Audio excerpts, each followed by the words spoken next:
कामचोर देवरानी। एक बार की बात है, सुषमा अपने पूरे परिवार के साथ खुशी खुशी मोहन नगर में रहती थी। उसकी 2 बहुएं थी, पल्लवी और शिवानी। एक दिन दोनों बहुएं रसोई में काम कर रही होती है कि तभी उनकी सास सुषमा उन्हें बुलाती है। अरे बहू, जरा इधर तो आना। शिवानी, जरा जाकर देखना सासू माँ क्या कह रही हैं। दीदी आप ही देख लो ना जाकर, आपको भी तो सुनाई दे रहा है। अरे मैं आटा गूंद रही हूँ ना, तुम चली जाओ। हाँ तो मैं भी तो सब्जी काट रही हूँ ना दीदी। अरे बहू जल्दी आओ। ओह, ये तो जाएगी नहीं, मैं ही जाकर देखती हूँ कि क्या करना है। पल्लवी सुषमा के कमरे में जाती है। जी मम्मी जी, क्या हुआ? शाम को घर पर कुछ मेहमान आने वाले हैं, तो तुम अच्छा सा खाना बना लेना बहू। ठीक है मम्मी जी, आप बता दीजिए क्या क्या बनाना है और कितने लोग आ रहे हैं। सुनील की मौसी जी और उनका पूरा परिवार आ रहा है। कुल मिलाकर 3 लोग और हमें मिलाकर हुए 9 लोग। तो अभी से ही तैयारी करना शुरू कर दो। और हाँ, घर की सफाई भी कर देना, हाँ अच्छे से। जी मम्मी जी, सब काम हो जाएगा, आप चिंता मत कीजिए। पल्लवी शिवानी को घर में मेहमान आने वाले हैं इसके बारे में बताती है। क्या 9 लोगों का खाना बनाना होगा, घर की सफाई करनी है? बाप रे, सासू माँ ने तो हमें घर की नौकरानी ही समझ कर रखा है। ऐसा नहीं बोलते शिवानी, हम इस घर की बहू हैं और घर के काम करना हमारा फर्ज है। दीदी तो है ही सासू माँ की चमची, जब देखो सासू माँ सासू माँ। मैं तो इतना सारा काम नहीं करने वाली। शिवानी कपड़े लेकर गमला साफ कर रही होती है और चक्कर आने का नाटक करने लगती है। मेरा सर चकरा रहा है। तभी वहां पल्लवी और सासू माँ जाते हैं। अरे बहू, क्या हो गया तुम्हें? मम्मी जी, बहुत तेज सर में दर्द हो रहा है। तुम एक काम करो शिवानी, आराम कर लो। नहीं नहीं दीदी, घर में मेहमान आने वाले हैं, मुझे आपकी मदद करनी चाहिए। अरे कोई बात नहीं शिवानी, तुम आराम कर लो, मैं सब काम कर लूंगी। ठीक है दीदी, अगर आप इतना कह रही हैं तो आराम कर लेती हूँ। शिवानी आराम से अपने कमरे में मैगजीन पढ़ रही होती है।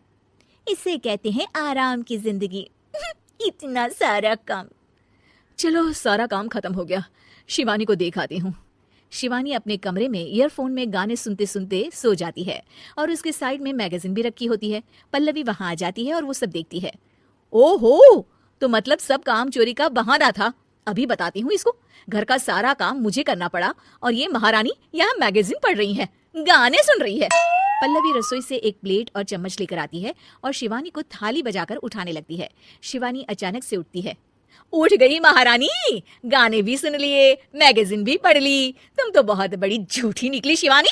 तुमने सर दर्द का बहाना बनाया ताकि काम करने से बच सको। हाँ बनाया बहाना, तो क्या करती, इतने सारे काम करती। मुझे कोई शौक नहीं है चापलूसी का। क्या चापलूसी? तुम्हें लगता है कि मैं सारे काम चापलूसी के लिए कर रही हूँ?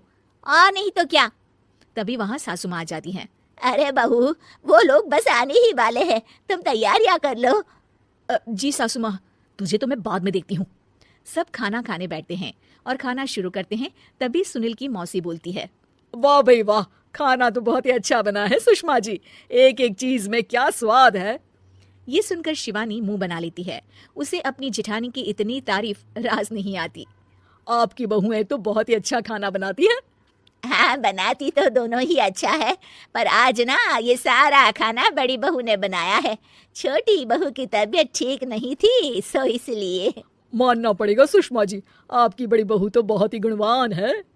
पल्लवी की तारीफ सुनकर शिवानी को जलन होती है। पल्लवी ये सुनकर खुश हो जाती है और शिवानी की तरफ देखकर उसे चिढ़ाती है। कुछ देर बाद मेहमानों के जाने का वक्त हो जाता है। मौसी जी सबके लिए उपहार लाई होती है। वो सबको शगुन के पैसे देती हैं और अंत में पल्लवी के पास आती है। तुम्हारे लिए शगुन का लिफाफा तो है ही, पर बहू तुम्हें एक और उपहार भी मिलेगा इतना अच्छा खाना बनाने के लिए। मौसी अपने सोने के कंगन निकालकर पल्लवी को पहना देती है। ये लो, ये मेरे मनपसंद कंगन है, अब से ये तुम्हारे हुए। धन्यवाद मौसी जी। ये देखकर शिवानी तो पूरी तरह से जल जाती है और गुस्से से रसोई में चली जाती हैं। तभी वहां पल्लवी आ जाती है और उसे अपने कंगन दिखाने लगती है। देवरानी जी, अब आपका सर दर्द ठीक तो है ना? मुझे लगता है कि अब सर दर्द शुरू हो गया होगा आपका।